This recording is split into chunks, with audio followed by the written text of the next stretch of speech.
Guys, nandito kami ngayon sa, anong tawag dito sa lugar na to? Capas National Shrine. Sa Capas National Shrine. So, ito po yung, dito pa lang kami sa bungad. Actually, ang layo ng inikutan namin para makarating dito sa gitna.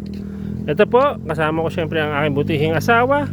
Ayaw pa awat, kumakain na naman ng chocolate. So, yan.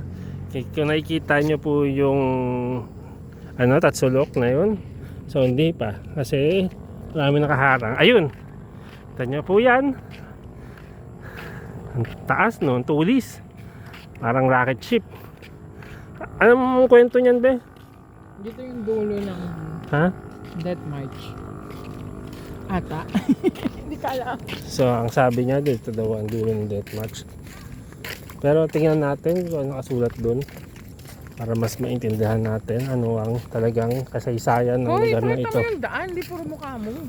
So yan.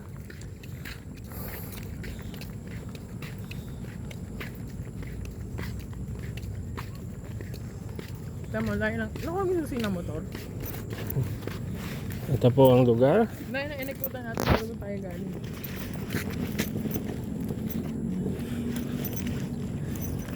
Andyan? Dito. Yan po. Ito po yung harap. Ayan. Tulis na. Sayang pwede natin dala yung ano. Picture mo nga ako. Bakit maganda ako dyan ha? Body lang nagaraya. Ayan po. Ayaw pa awat. Gusto lagi may pagkain. 31,000 yung 3 dito.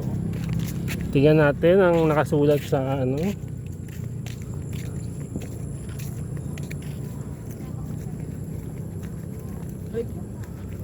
Nalagay.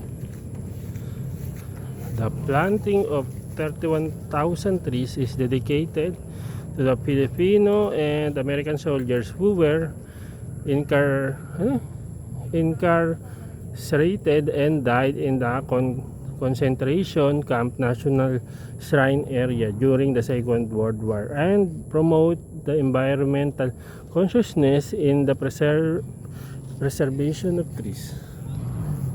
Masyado mahaba. So yun po. Oo. Ng 31,000 na puno. In Colom, kung ano para sa pagkilala doon sa mga sundalo anti-Amerikanong namatay during ng World War II. So may kung makikita nyo, napakaraming puno. At saka yung puno may mga number. Sa mga puno daw may mga number. 31,000 ang lahat ng puno rito. Sobrang dami ng tinanim.